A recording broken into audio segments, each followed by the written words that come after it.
हरिभक्त परायण श्रीरंग महाराज पिंपरीकर माझ्या परिचयाचे अजूनही कुणी महात्मे बसले असतील या सर्वांच्या चरणी एकदा नतमस्तक होतो।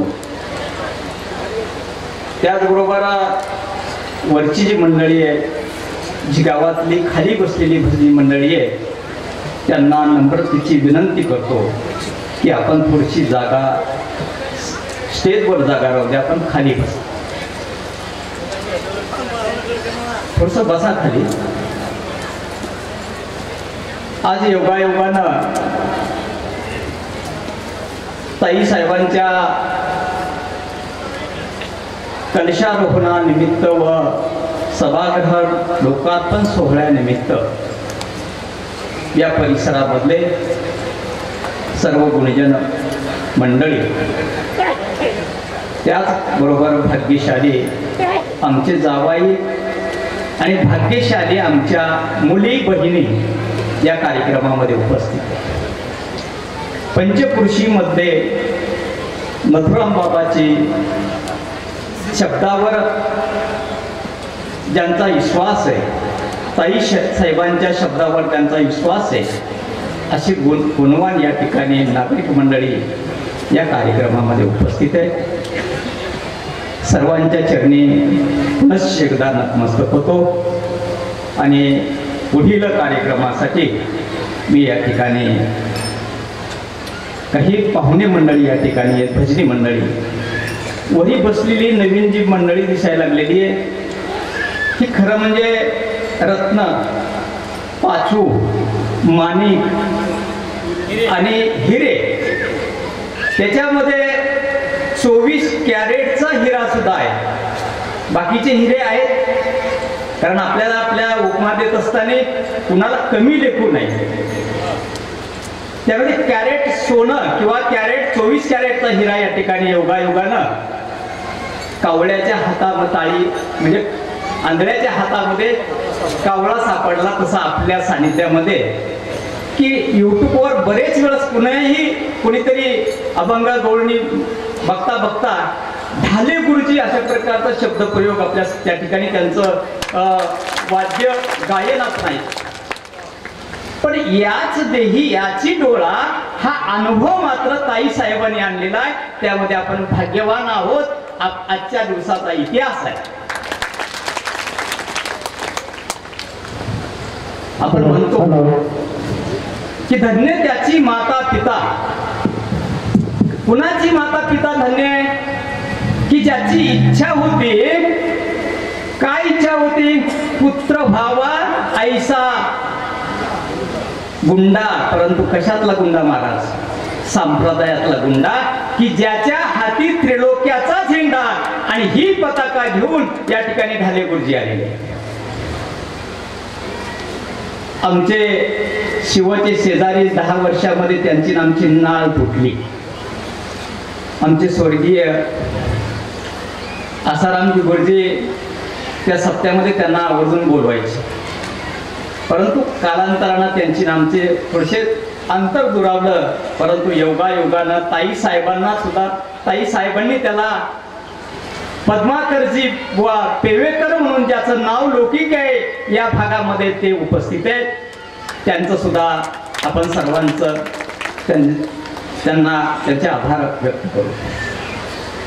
त्याचबरोबर या ठिकाणी मृदंगाचार्य की ज्यांचा उल्लेख मी रात्री केला होता, कैलास महाराज, काय सुंदर अशा प्रकारचं त्यांचे जे वजन आहे त्या वाजवण्यावर, आणि त्याच तोडीमध्ये महाराजाबरोबर आलेले आमचे हरिभक्त परायण वैभव महाराज बांग, अतिशय सुंदर अशा प्रकारचे सदैव ही जी जोडी आहे, या जोडीमध्ये जी गुण आहेत त्या गुणाचं खरं म्हणजे आपण एकदा टाळ्या वाजवून एकदा कौतुक करू आणि पुढं चलू सर्वांचा सत्कार करणार आहोत। परंतु कीर्तनाची दिशा आणि आपली झालेली दशा या संदर्भामध्ये मी माफी मागून महाराजांना 2 शब्द बोलण्याची या ठिकाणी विनंती करतो। आपण महाराजाबरोबर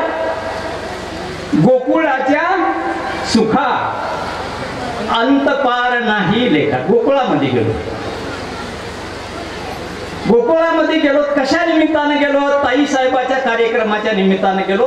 आणि गोकुळामध्ये गेल्यानंतर 2 सत्तेचा अनुभव घेतला महाराज.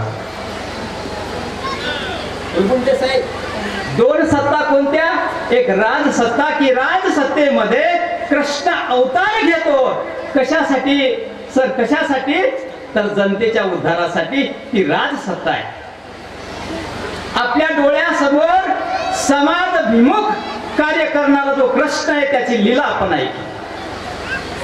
आणि दुसरी लीला आपण या ठिकाणी ऐकली की जे महात्मे, संत महात्मे आणि संत महात्म्याच्या मुखातून जे शब्द निघतात ती पेलवण्याची ताकद समाजामध्ये निर्माण होती. ती एक शक्ती आहे. म्हणून राजशक्ती आणि सांप्रदायिक शक्ती ही पूर्वीपासून 5000 वर्षापासून आपण इतिहासामध्ये बघतो की रामायणामध्ये, महाभारतामध्ये त्यांचे कुलगुरू.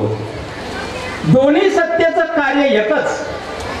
परंतु आज मात्र महाराज आम्ही फिरत नाहीत. आम्ही एका ग्रामीण भागामध्ये, परंतु आपण महाराष्ट्र फिरता. महाराष्ट्राबाहेर कर्नाटक, मोठमोठ्या सिटीला आपले कार्यक्रम आहेत. वेगवेगळ्या भागामध्ये बोलीभाषेमध्ये राजसत्तेमुळं आणि आपल्या या सत्तेमध्ये काय फरक पडलेला आहे की समाज हा विचलित व्हायला लागलेला आहे. कृष्णानं आपल्या गोकुळातलं दूध आणि दही, लोणी बाहेर न जाऊ द्यायचं काम माठ फोडून त्या गोकुळामध्ये, त्या गोकुळातील त्या तरुणांना खाण्याची संधी उपलब्ध केली आणि तो समाज प्रबल करण्याचं कार्य केलं. ती राजसत्ता होती. आज 75 वर्षामध्ये फुलगुंडे साहेब राजसत्तेनं काय झाले टीका आपल्याला करायची नाही. पण राजसत्ता ही समाजभिमुख असली पाहिजे आणि समाजाचा आधार तिला असला पाहिजे. सांप्रदायिक सत्ता ही संस्काराची देवाणघेवाण करणारी असली पाहिजेत आणि समाजावर त्याचा प्रभाव पडला पाहिजे. येणारी पिढी त्या वाटेला जाईल ही शाश्वती या सांप्रदायिक सत्तेमध्ये असली पाहिजे. ही या ठिकाणी या गोकुळातल्या रई लावल्याच्या नंतर, मंथन केल्याच्या नंतर निघलेलं जे लोणी आहे त्या पद्धतीमध्ये हे विचार बाहेर पडायला पाहिजेत.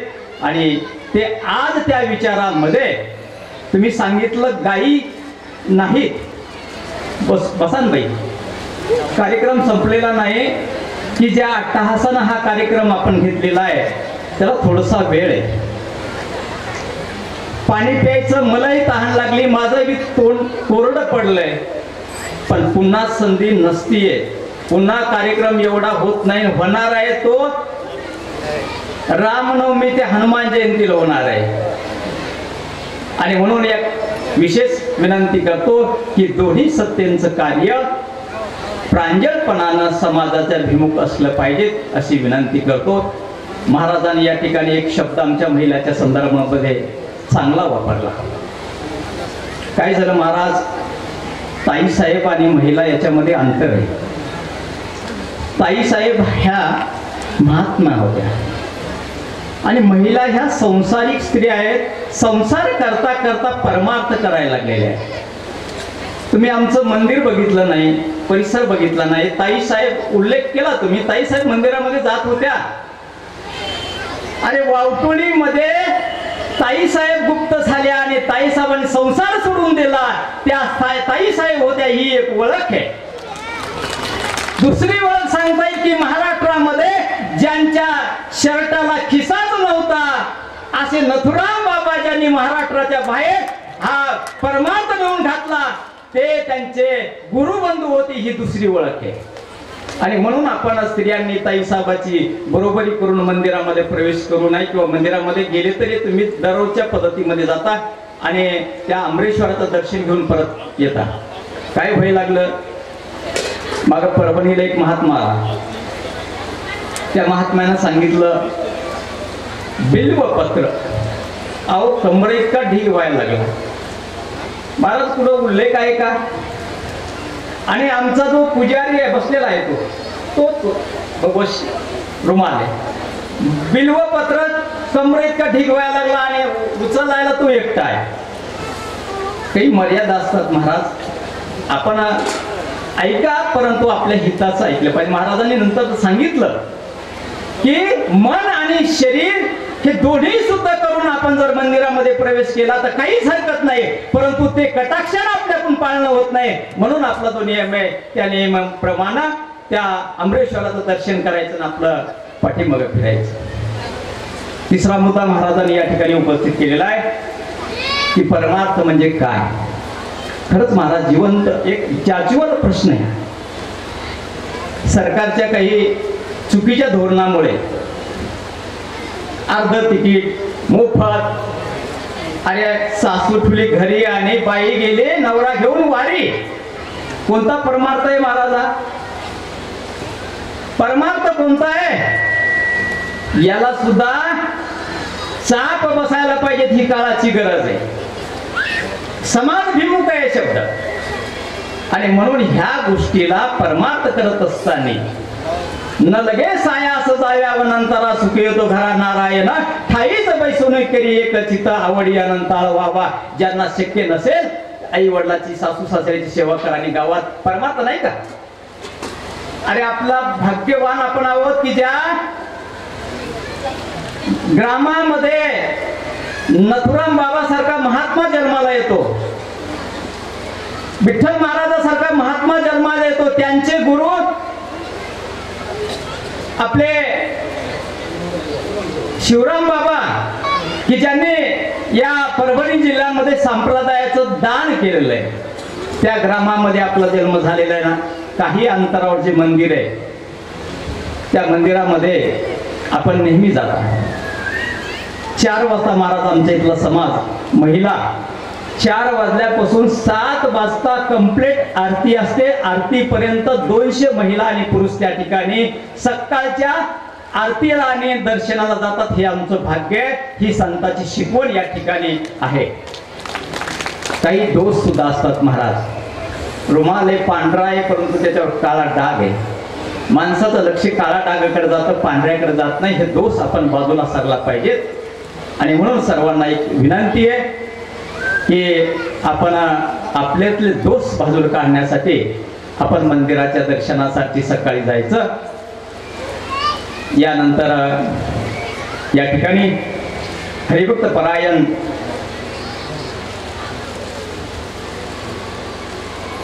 वेदांत केशरी शिवानंद महाराज शास्त्री पैठणकर यांचा सत्कार होईल. चला पुरुषोत्तम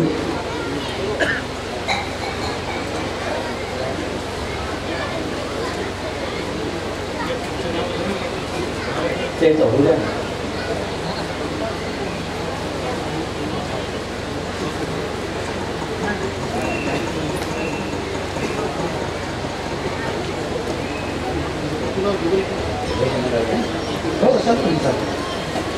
काय करा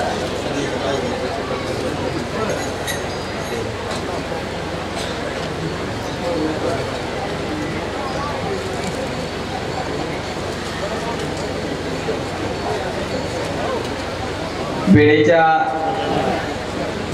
अभावामुळे आणि समय सूचकता महिलांना जो बसल्या जवळपास 2-2.5 तास झाले त्या ठिकाणी महिला बसलेल्या आहेत. त्यांची सुद्धा क्यू आपण करायला पाहिजेत. व्यासपीठावर आपण बोलायचं आणि त्यांनी ऐकून घ्यायचं हा नियम नाही. तुमच्या सुद्धा इच्छा आकांक्षा असतात. परंतु मी अशी एक विनंती करतो की व्यासपीठावर जेवढीही ही गुणवान मंडळी आहे त्या गुणवान मंडळीचा नाम उल्लेख न करता आपण सर्वांनी त्यांचा यथोचित सत्कार करावा.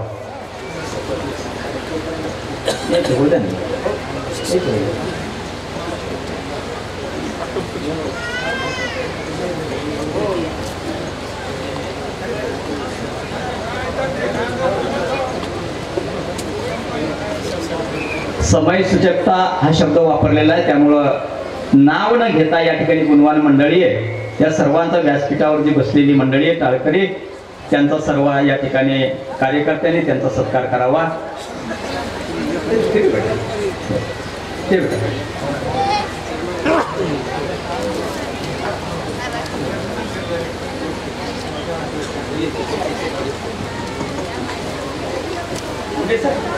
आता हे सांभाळायचं. यानंतरच या सूत्रसंचलनाची पुढची धुरा आदरणीय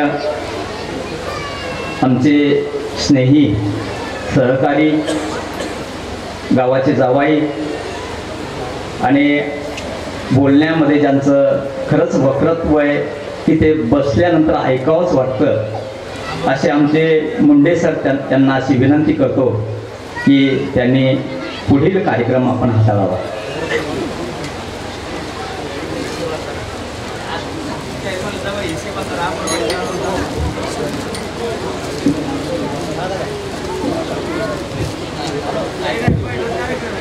आजी सोनियाचा दिनू, तुमच्या आमच्या आयुष्यातला खरा हा सोनियाचा दिवस उगवलेला आहे. ज्या परिसराला वारकरी संप्रदायाने पाया रचला, ज्ञानदेवी रचला पाया तुका झालासे कळस. वारकरी संप्रदायाची ओळख महाराष्ट्रामध्ये वेदांत केसरी नथुराम बाबा केहाळकर यांनी सुरू केली आणि त्यांच्या प्रेरणेनं या भागातील वैकुंठवासी शिवरामबुवा आणि संताबाई यांचं इथं एक भव्य दिव्य असं मंदिर व्हावं.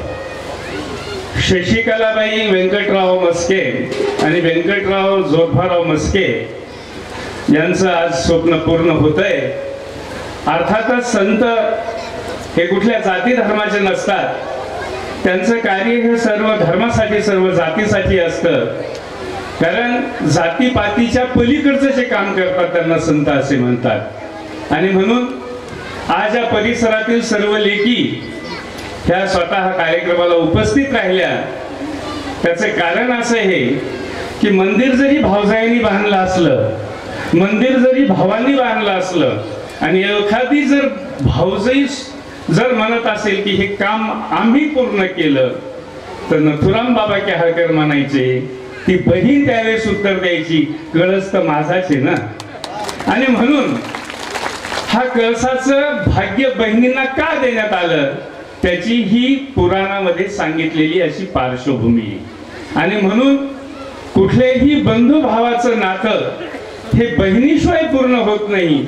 आणि बहिणीचाच कार्यक्रम असा असल्यामुळं आम्हालाही त्यांच्या पाठीमागे इथं यावं लागलं. आणि म्हणून आज हा कळसाचा कार्यक्रम या ठिकाणी पूर्ण होतोय. तुमच्या आमच्या भाग्य आहे की या मराठवाड्याचे नेते सन्माननीय श्री रामप्रसादजी बोर्डीकर साहेब यांचं या कळसाच्या कार्यक्रमासाठी आगमन झालेले. महिलांना विनंती की थोडंसं त्यांना रस्ता करून द्या. साहेब हे अगदी वेळेवर आपला अनमोल वेळ देऊन या ठिकाणी उपस्थित झालेले. संतांचा आणि साधूचा आणि वारकरी संप्रदायांचा गौरव या ठिकाणी होतो आहे. आणि कळसाच्या कार्यक्रमासाठी आज साहेब या ठिकाणी उपस्थित झालेले. अवघ्या 10 मिनिटात हा कार्यक्रम संपणार आहे. कारण ज्यांच्यासाठी आपण थांबलो होतो त्यांनी आपला अत्यंत व्यस्त वेळ देऊन ते या कार्यक्रमासाठी आलेले. मी सन्माननीय नेते श्री रामप्रसादजी बोर्डीकर साहेब यांना विनंती करतो की त्यांनी व्यासपीठावर आसनस्थ व्हायचे. श्री बोर्डीकर साहेब.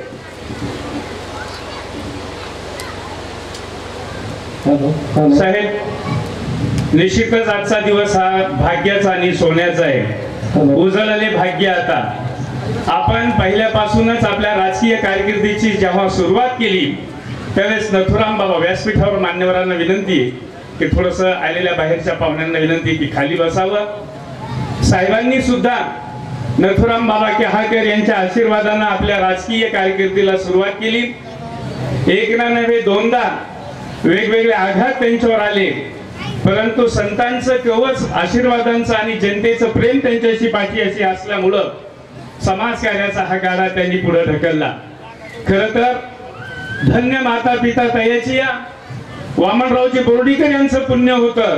त्यावेळेस रामप्रसाद जन्माला आला आणि 30 ते 35 वर्ष या जिल्ह्याचं राजकारण त्यांनी केलं. स्थानिक स्वराज्य संस्थेपासून तर सगळ्यांना पुढे नेण्याचं काम साहेबांनी केलं. आणि आता तर कुळी कन्या पुत्र होते जे सात्विक महाराज तुम्ही जे सांगतात, आज त्यांच्या कन्येचा गौरव. स्वर्गीय गोपीनाथ मुंडे साहेबांना पुत्र नव्हता, पंकजाताईने तो वारसा चालवला. शरद पवार साहेबांचा वारसा सुप्रियाताई चालवतात.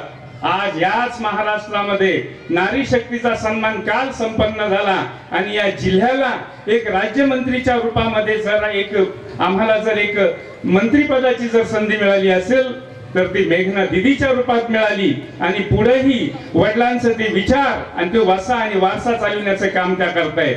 महाराष्ट्र खात्याच्या राज्यमंत्री म्हणून महत्वाचे 4 ते 5 खाते आज मॅडमकडे असल्यामुळं, त्या अत्यंत व्यस्त असल्यामुळं खरं तर त्यांनी या कार्यक्रमाला येऊ केलं होतं, परंतु वेळ नसल्यामुळं त्यांना येता आलं नाही. परंतु सदैव ज्यांचे हात आमच्या पाठीशी आहेत श्री रामप्रसादजी बोर्डीकर साहेबांना विनंती करतो की आपला सत्कार या ठिकाणी मस्के परिवारांच्या वतीनं होणारच आहे. तर तत्पूर्वी श्यामसुंदर मस्के आणि त्यांचा परिवार, मी बाबारावजी मस्के अनिरुद्ध मस्के यांना विनंती करतो की त्यांनी साहेबांचा सत्कार करावा. फार मोठी ईश्वरानं या वयामध्ये आपल्याला एक संधी जनतेची दिलेली आहे.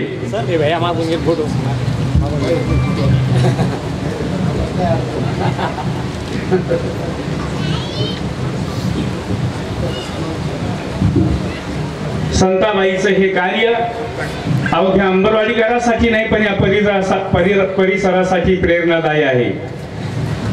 योग्य 28 विटेवर उभ्या असलेल्या विठ्ठल रुक्माईची या ठिकाणी प्रतिमा भेट देऊन गावकऱ्यांच्या वतीनं आणि मस्के परिवारांच्या वतीनं या ठिकाणी साहेबांचा हृदय सत्कार होतो आहे.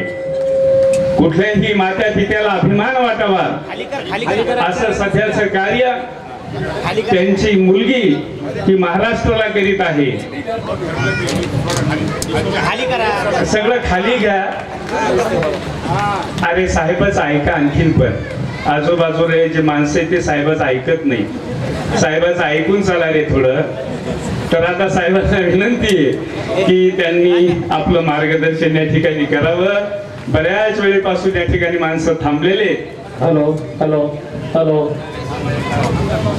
Hello hello.